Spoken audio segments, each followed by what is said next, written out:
Whoa!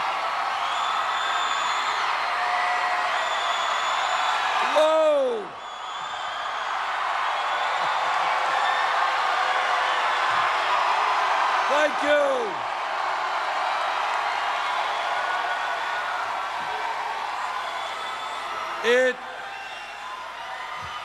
Salem, thank you.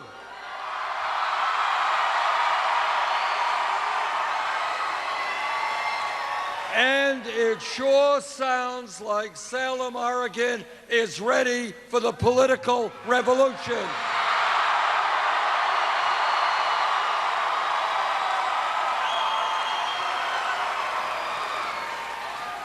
This is a great turnout, and I want to thank all of you for being here. Let me begin by giving you all some pretty good news.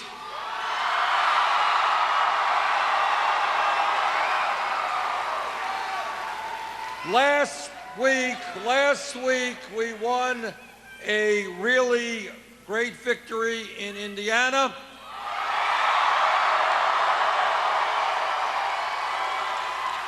And tonight it appears that we've won a big victory in West Virginia.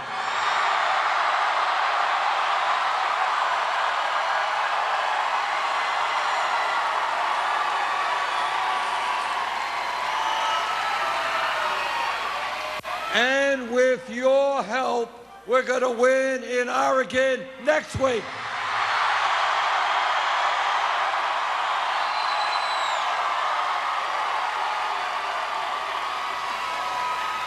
And I want to take a moment to thank the people of West Virginia for the tremendous victory. I think it ends up being a double-digit victory tonight.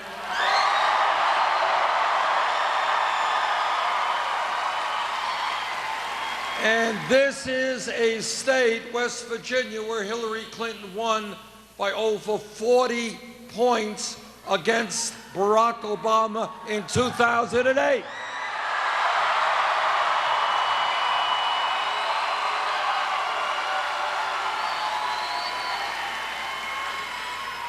West Virginia is a working-class state, and like many other states in this country, including Oregon, working people are hurting.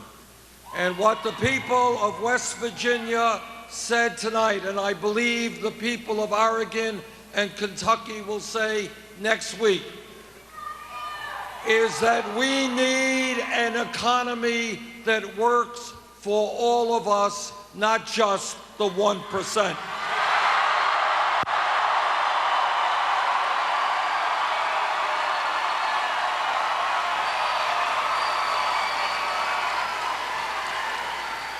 The people of this country are sick and tired of working 2 or 3 jobs.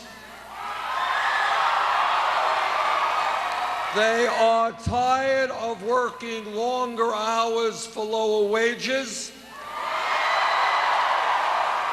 They are worried to death about the future of their kids. And they do not want to see almost all new wealth and income going to the top 1%.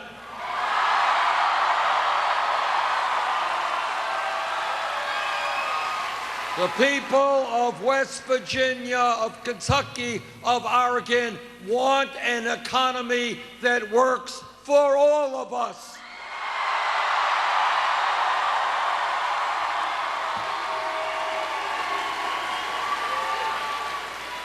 They want to have the United States join every other major country and guarantee health care to all people as a right.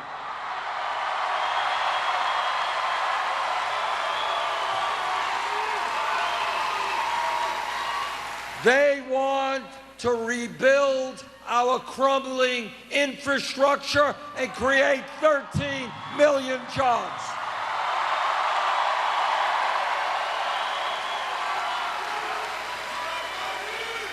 And the people of West Virginia and the people of Kentucky and the people of Oregon understand that in the year 2016, we have got to make public colleges and universities tuition free.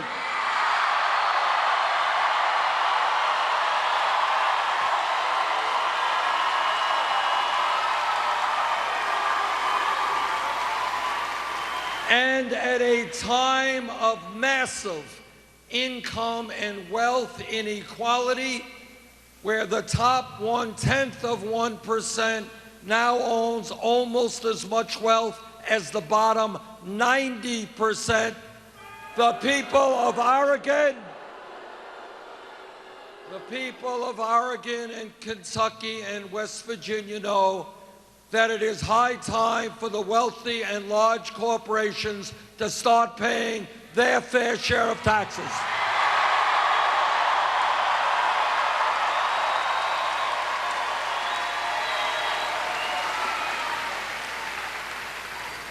With our victory tonight in West Virginia, we have now won primaries and caucuses in 19 states.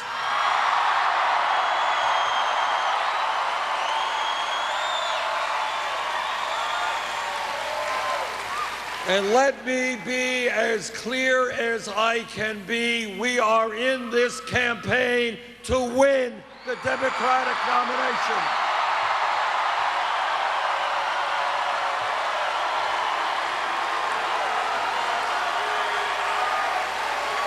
And we are going to fight for every last vote in Oregon, Kentucky, California, the Dakotas.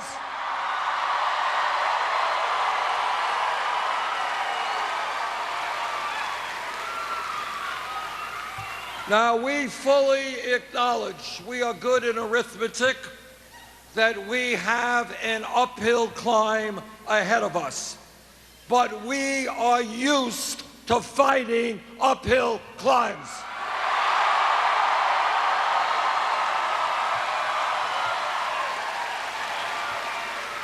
We have been fighting uphill from the first day of this campaign when people considered us a fringe candidacy.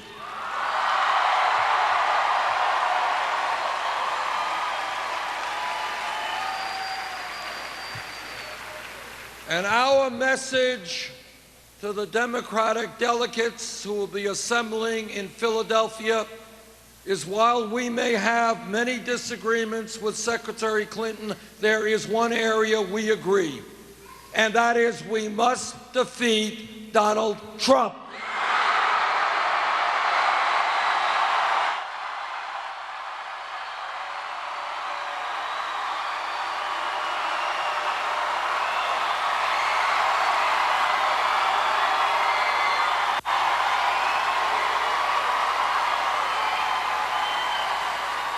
And I am very happy to tell you, we will defeat Donald Trump.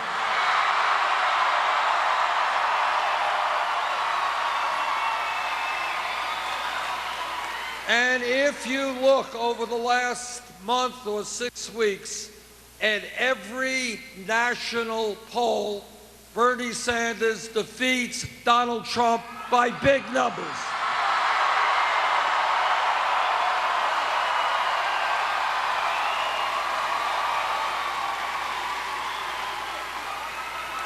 But it is not only national polls where we defeat Trump by bigger numbers than Secretary Clinton. It is state poll after state poll after state poll.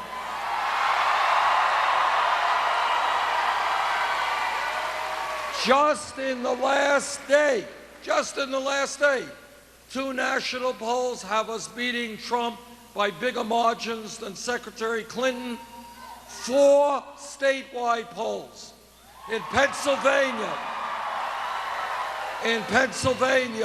Ohio, Florida, and New Hampshire. In every one of those polls, we beat Trump or do better against Trump than does Secretary Clinton.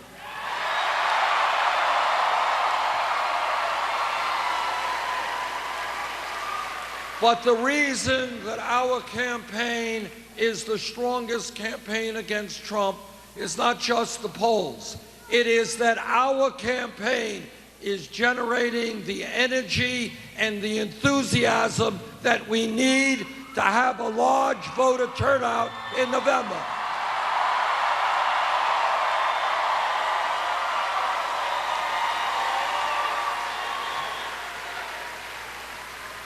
Democrats and progressives win national elections when the voter turnout is high, when millions of people are prepared to stand up and fight back. That is what our campaign is all about.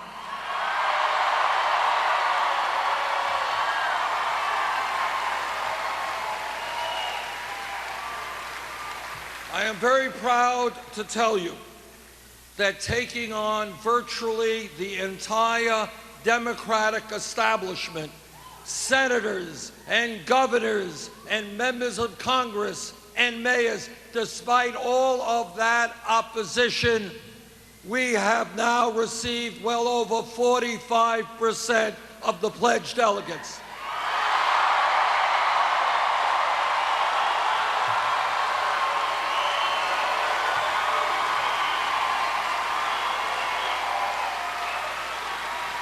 And if we do well in the coming weeks in Oregon, in California, in New Jersey, in Kentucky, and the other states, we still have that road to victory in winning the majority of pledged delegates.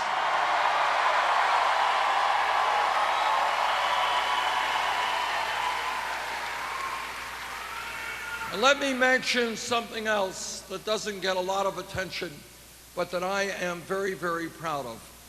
In virtually every primary and caucus, we win the significant majority of people 45 years of age and younger.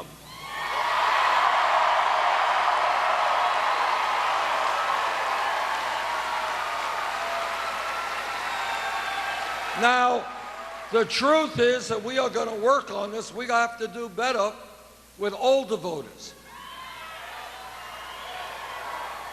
And we are going to do better with older voters. But when we win in state after state a significant majority of younger voters, what that tells me, and I think it tells the American people, our vision of economic, social, racial, and environmental justice is the future of America.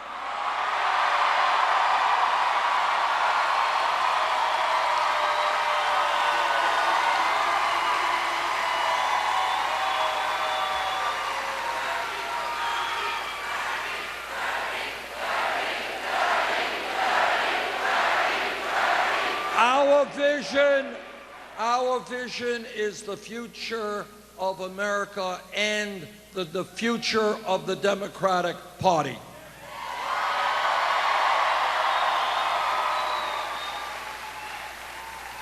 Now, Donald Trump is not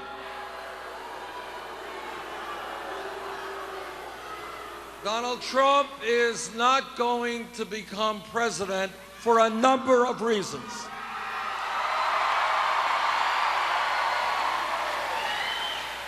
And the major reason is that the American people understand that we cannot have a president who has insulted Latinos and Mexicans,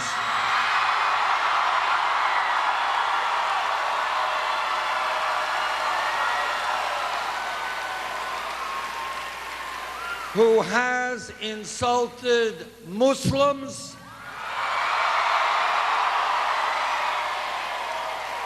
who every day is insulting women in one way or another,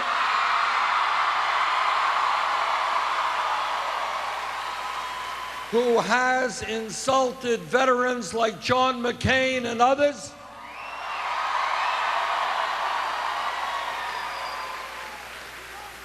who has insulted African Americans in a very profound way. People sometimes forget that before Mr. Trump was running for president, he was one of the leaders of the so-called birther movement. And that movement was a very ugly effort to delegitimize the presidency of the first African American president in our history.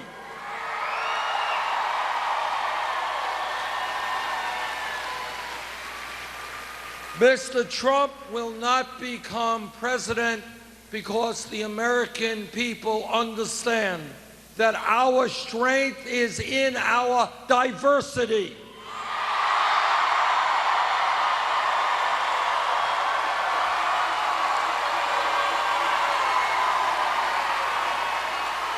That we are a great nation because we are black and white and Latino and Asian American and Native Americans.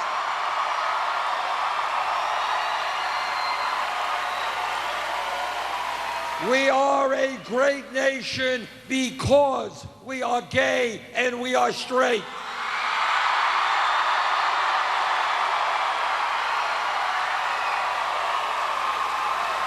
We are a great nation because we are women and men.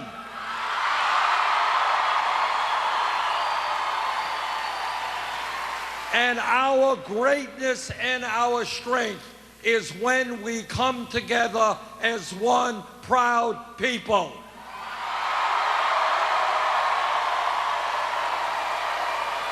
And the American people understand that bringing us together always trumps dividing us up.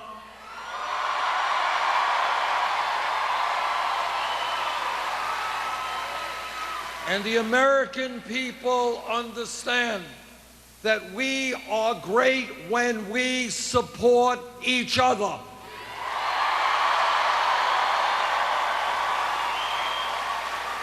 When your family is hurting, my family has got to be there for you.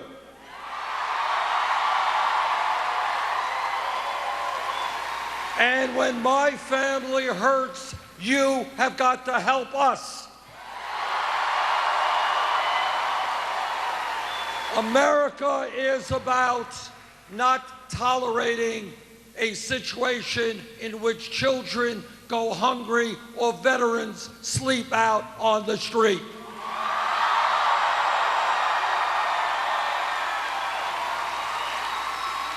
And the American people understand that supporting each other always trumps selfishness.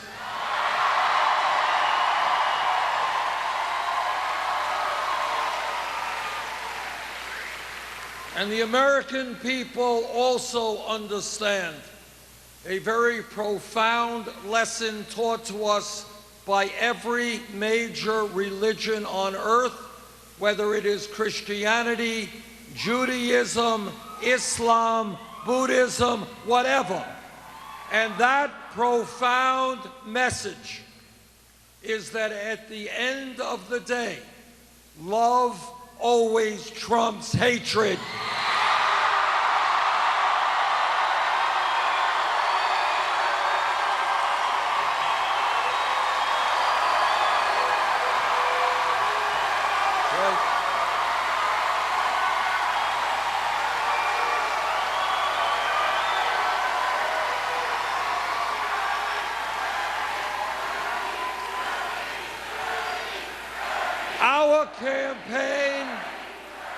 Our campaign has now won primaries and caucuses in 19 states because we are doing something very unusual in American politics. We are treating the American people like intelligent human beings.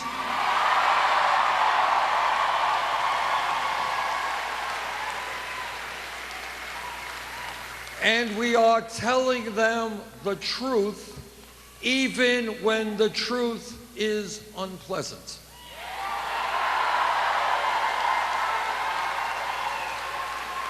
I have always believed that it is far more important to deal with unpleasant truths than just to sweep them under the rug.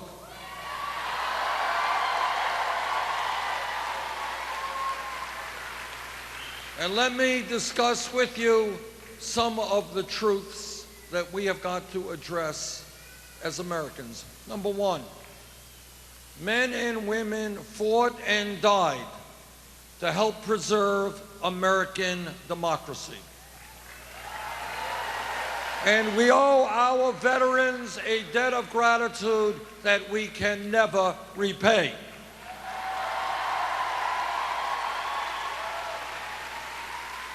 And that is why I regard it as appalling that today we have a campaign finance system which is corrupt and undermining American democracy.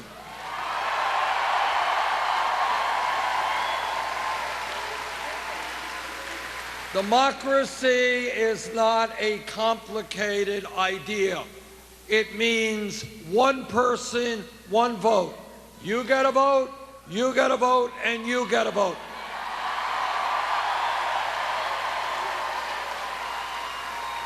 Democracy does not mean billionaires buying elections.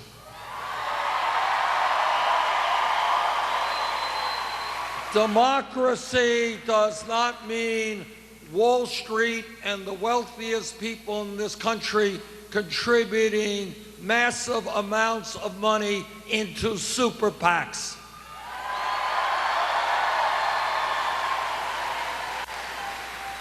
Democracy does not mean Republican governors suppressing the vote.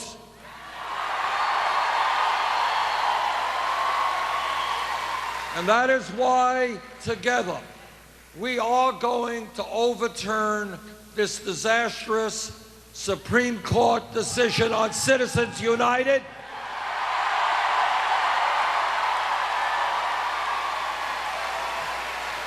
And why we are going to move toward public funding of elections.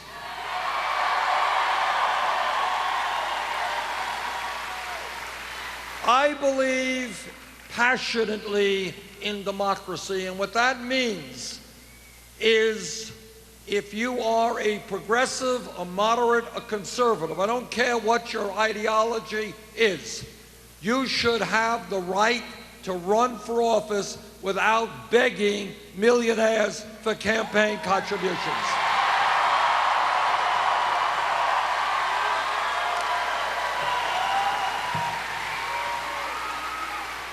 I want this country to have the highest rate of voter turnout of any country on earth, not one of the lowest voter turnout rates.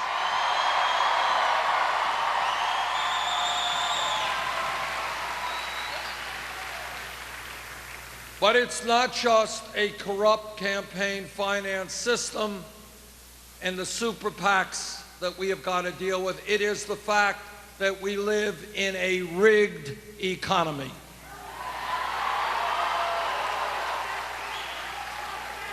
Now, for fairly obvious reasons, you're not going to see much of this discussion on television.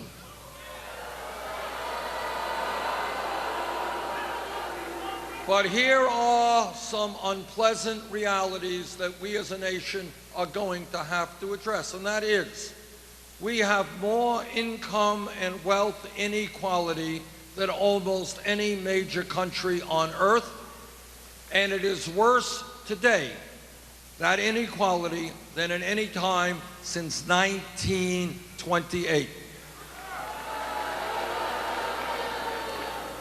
In America today, and I want you to hear this, because you're not going to see it on TV. You may as well hear it here. And that is the top 1/10 of 1%. 1/10 of 1% now owns almost as much wealth as the bottom 90%. In America today, the 20 wealthiest people own more wealth than the bottom half of America, 150 million Americans. In America today, one family, the Walton family of Walmart, owns more wealth than the bottom 40% of the American people. One family. And here is what a rigged economy really means. The Waltons own Walmart, the largest private sector company in this country, but they pay their workers wages that are so low that many of their employees are forced to go on food stamps and Medicaid. And you know who pays for those food stamps and Medicaid? You do. It seems to me to be a little bit absurd for working families to have to subsidize the wealthiest family in this country.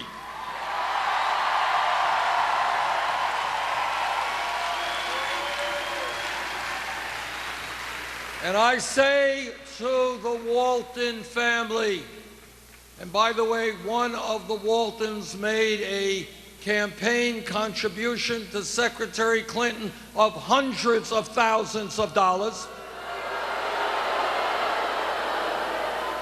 I say to that family, maybe instead of making large campaign contributions to Secretary Clinton, pay your workers a living wage.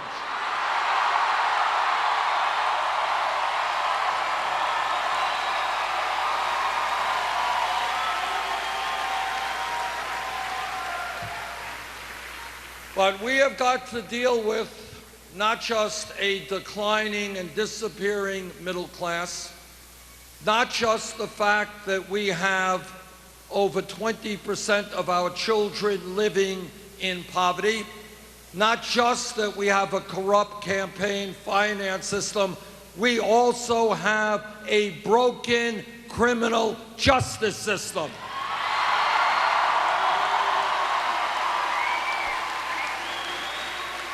There is something very, very wrong in this country when we have more people in jail than any other country on earth.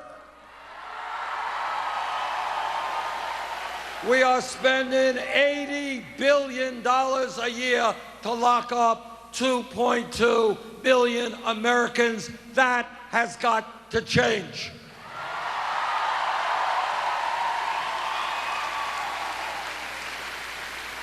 And one of the reasons that we have so many people in jail is that in many of our inner cities, in many of our rural communities, you have youth unemployment of 30, 40, 50%. White kids, Latino kids, African American kids who have no jobs and have no education. And when you hang out on street corners, bad things happen. And that is why I believe, and if elected president, we will implement investing in our young people in jobs and education.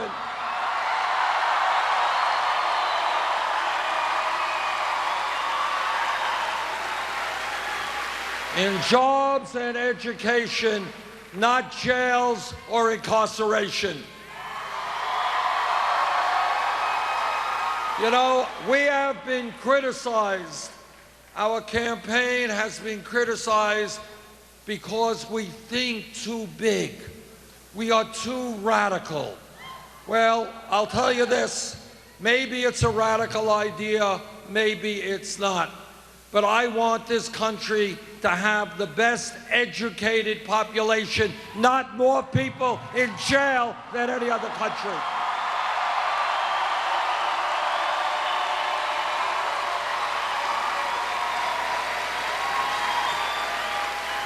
And when we talk about reforming criminal justice, it is also important to deal with local police departments all across this country.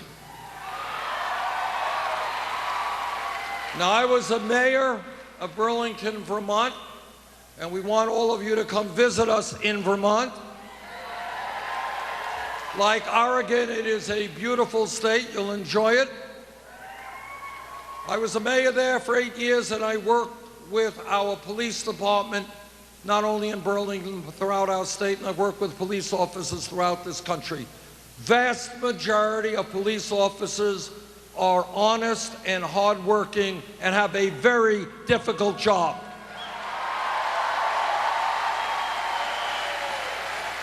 But when a police officer, like any other public official, breaks the law, that officer must be held accountable.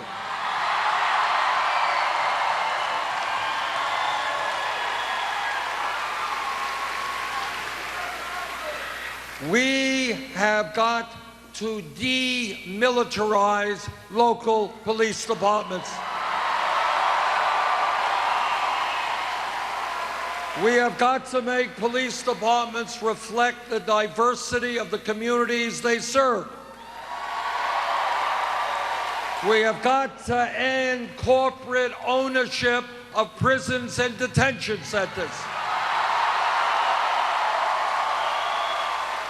We have got to create a culture in this country which says to police departments, lethal force, killing people, is the last resort, not the first resort.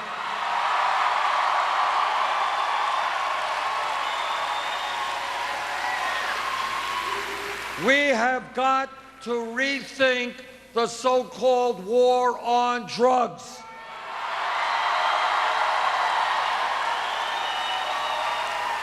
In the last 30 years, millions of Americans have received police records for possession of marijuana.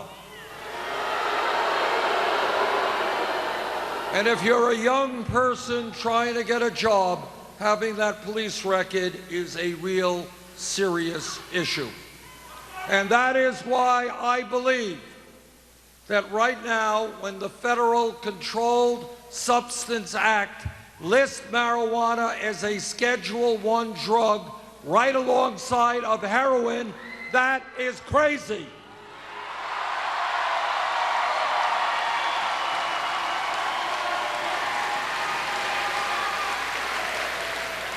And that is why, if elected president, we will take marijuana out of the Federal Controlled Substance Act.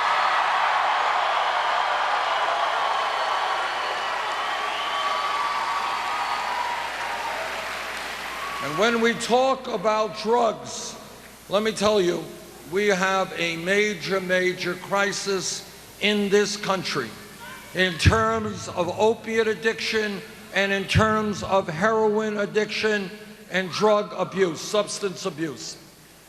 To my mind, the most effective way to treat that crisis, and it is a crisis because people are overdosing every single day and dying, what we have got to do is understand that addiction is a health issue, not a criminal issue.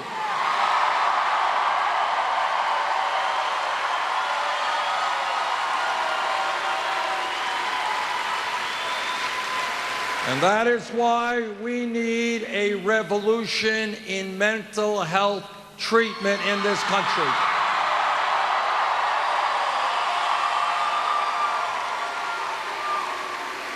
If you are addicted, you should be able to get the help you need today, not 6 months from today.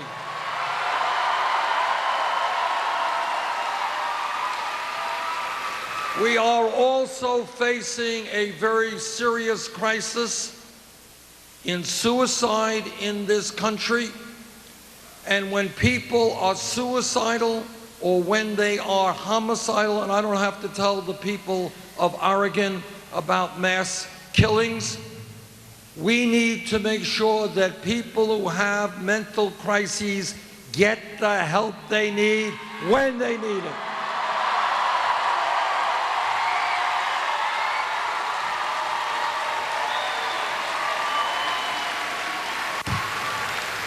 This campaign is going to win because we are listening to the American people and not just to wealthy campaign contributors.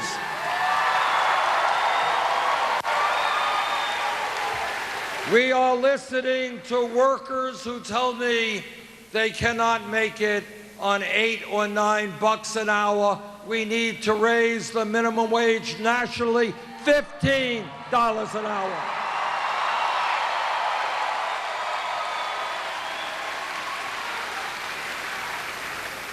And when we talk about equitable wages, we are going to make sure that women do not continue to earn 79 cents on the dollar compared to men.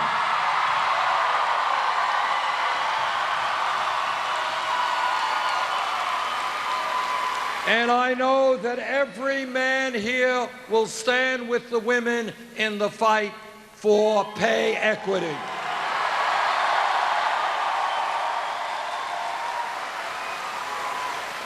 This campaign is listening to seniors and disabled veterans and the veterans community in general. And what they are telling me is that no senior, no disabled veteran can make it on $10,000, $11,000 a year Social Security.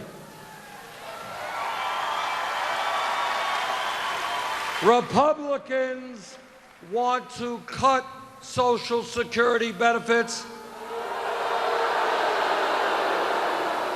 Well, we have some bad news for them.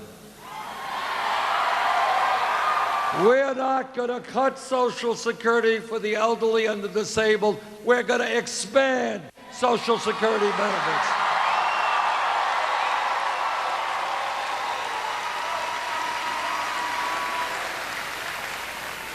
This campaign is listening to young people.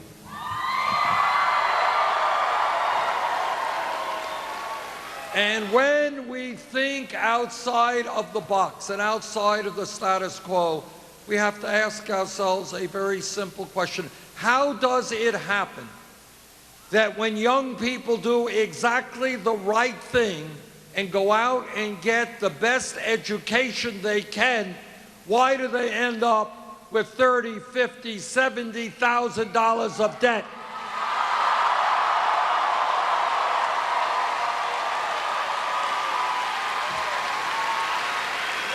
Think about it for 1 second and you conclude that's nuts. It's nuts. We want to encourage our people to get the most and best education that they can.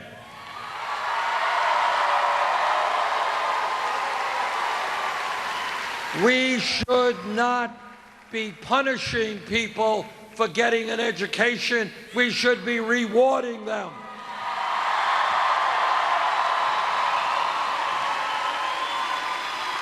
And that is why we're going to do two things.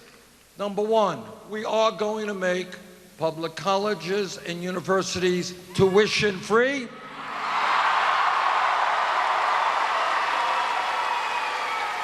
Number two, for the millions of people, and how many people here tonight are dealing with student debt?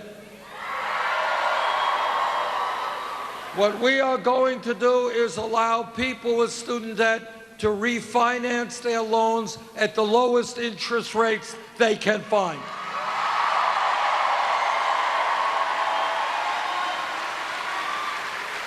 And we're going to pay for that through a tax on Wall Street speculation.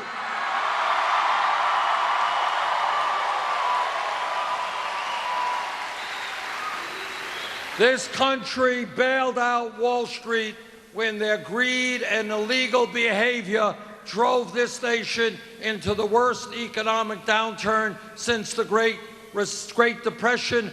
Now it is Wall Street's time to help the middle class of this country.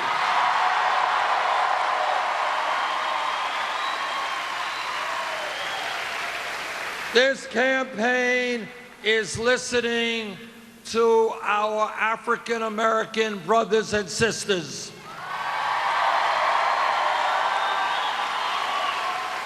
And they are asking me, how does it happen that we have trillions of dollars to spend on a war in Iraq we never should have gotten into?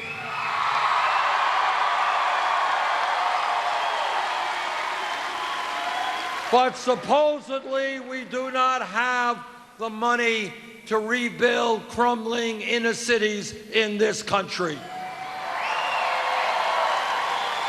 If elected president, together we're going to be changing our national priorities. We're not going to be rebuilding infrastructure in Iraq. We're going to be rebuilding inner cities in America and in all of it.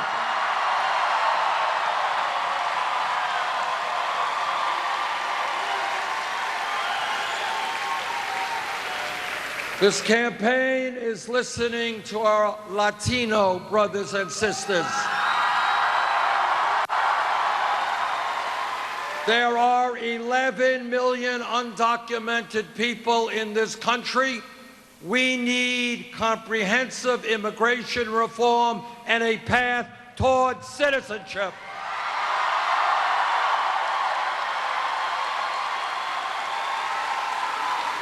This campaign is listening to a people whose pain is almost never heard, and that is the Native American community.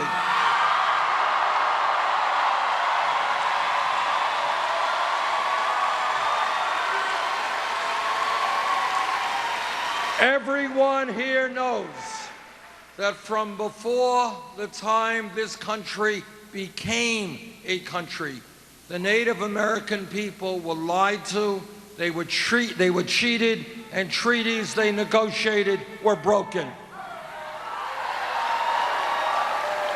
And yet the Native American people have provided us with so much. We have a debt to them that we can never, ever repay. And one of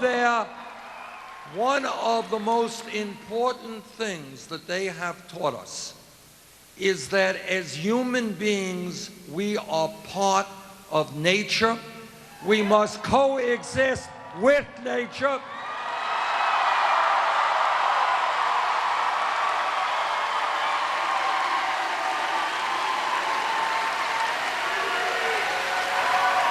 And that if we continue, as we are doing today, if we continue to destroy nature, we are ultimately destroying the human species.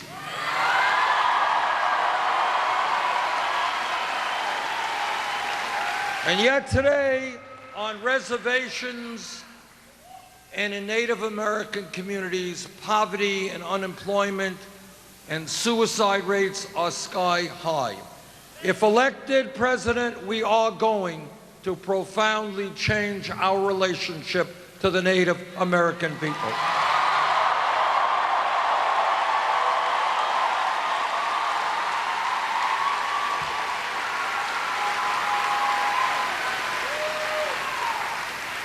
When we think big and not small, when we think outside of the status quo, we ask ourselves a very simple question. How does it happen that the United States is the only major country on earth not to guarantee health care to all people as a right?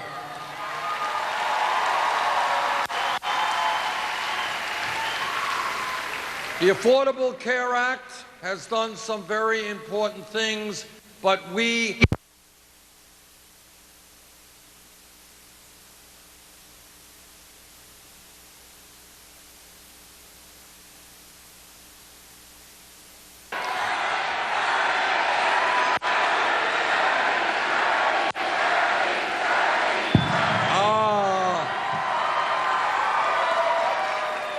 the sound system has reappeared. See, that's thinking big. You don't have it and suddenly it's in front of you. But the Affordable Care Act has done some good things, but we have got to do more. And what this campaign is about in all respects is making the American people understand what we have and should have as Americans. Every day the media tells us and the establishment tells us, think small. Imagine, do you really think you are entitled to health care as a right? Who do you think you are? Well, I kind of think that if the people in the United Kingdom, France, Germany, Italy, Holland, Scandinavia, and Canada can have health care as a right, you know what? I do think that the American people are entitled to health care.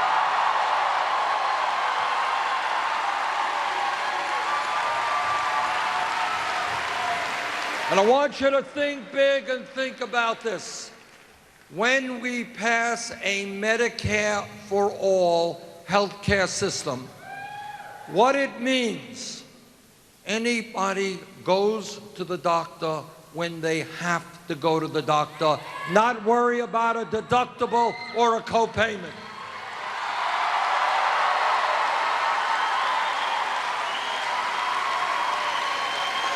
And when we pass a Medicare for all system, we will not continue to be ripped off by the drug companies who charge us the highest prices in the world.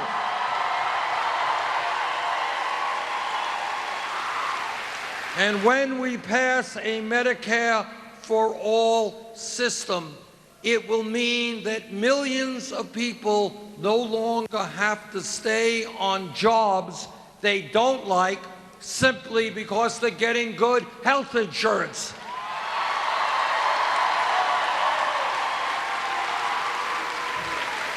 Think for a moment what it will mean to our economy when we unleash the entrepreneurial spirit of millions of people who can leave their jobs now and go out and start new businesses.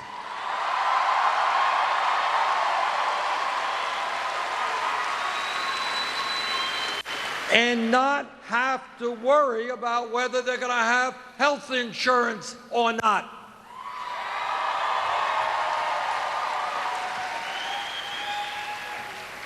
I want to, for a moment, talk about a few of the differences that exist between Secretary Clinton and myself. Secretary Clinton thinks we should raise the minimum wage to $12 an hour. Not good enough. We need to raise the minimum wage to $15 an hour. I am a member of the U.S. Senate Committee on the Environment. Let me tell you, climate change is real.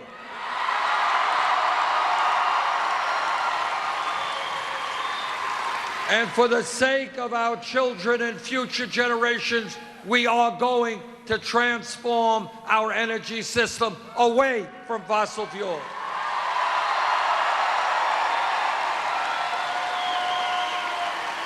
And one way to do that, maybe the most important way, is to have a tax on carbon.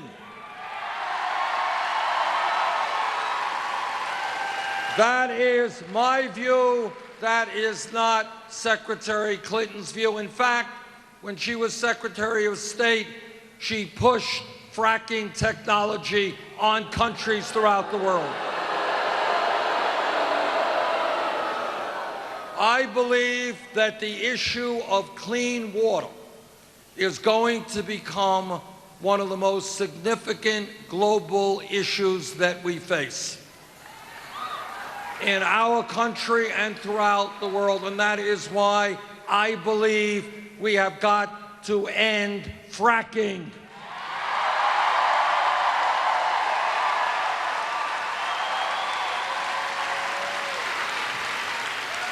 That is not Secretary Clinton's view. Foreign policy, as you know, and military policy is a very important part of what a president does. The most important foreign policy debate in the modern history of this country was over the war in Iraq. I voted against the war in Iraq.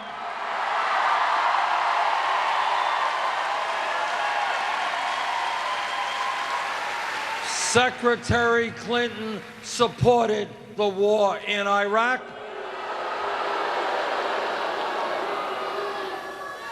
If we are going to rebuild a declining middle class, we need to revamp our trade policies.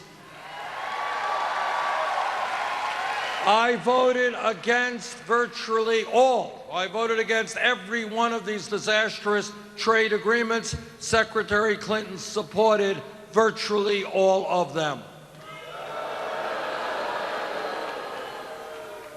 And on it goes. At this moment in American history, we need a president who has the history and the courage to take on the billionaire class.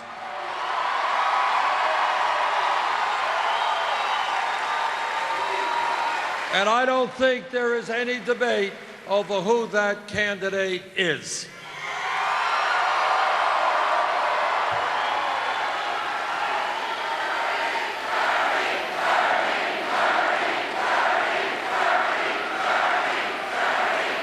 Everyone here knows, who has studied American history, that real change always takes place from the bottom on up, never from the top on down.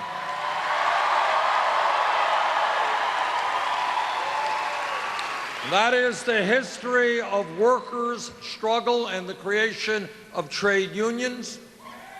It is the history of the civil rights movement. It is the history of the women's movement.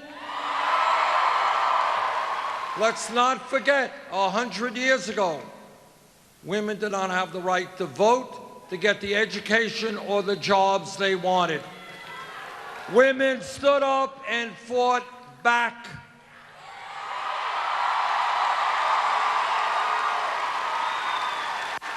And they and their male allies said women will not be second-class citizens in the United States. And that is the history of the gay movement and gay rights in this country.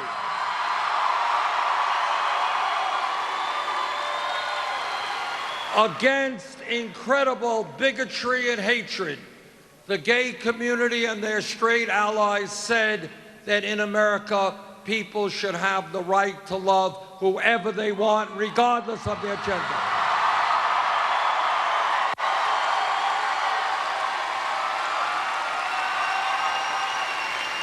And here we are today. Today, in a nation faced by enormous crises.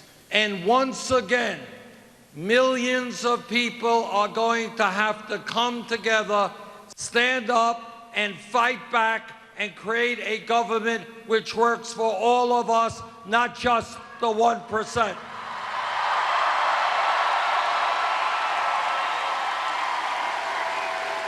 And that is what this campaign is about.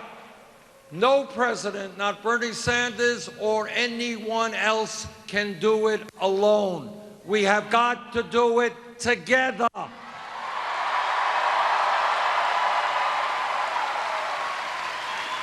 And in that regard, I want to thank your Senator Jeff Merkley.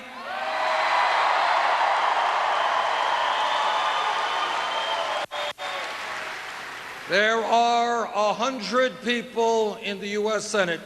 Jeff is the only member of the U.S. Senate to support our campaign, and I thank him for that.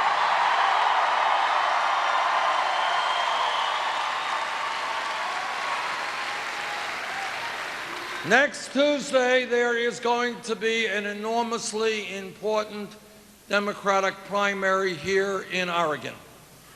What I have found out throughout this campaign is when the voter turnout is high, we do well. We win.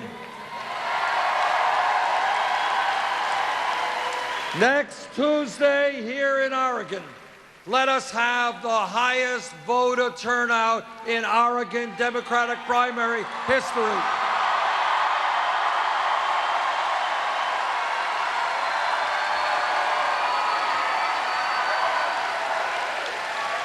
And let the great state of Oregon, the progressive state of Oregon,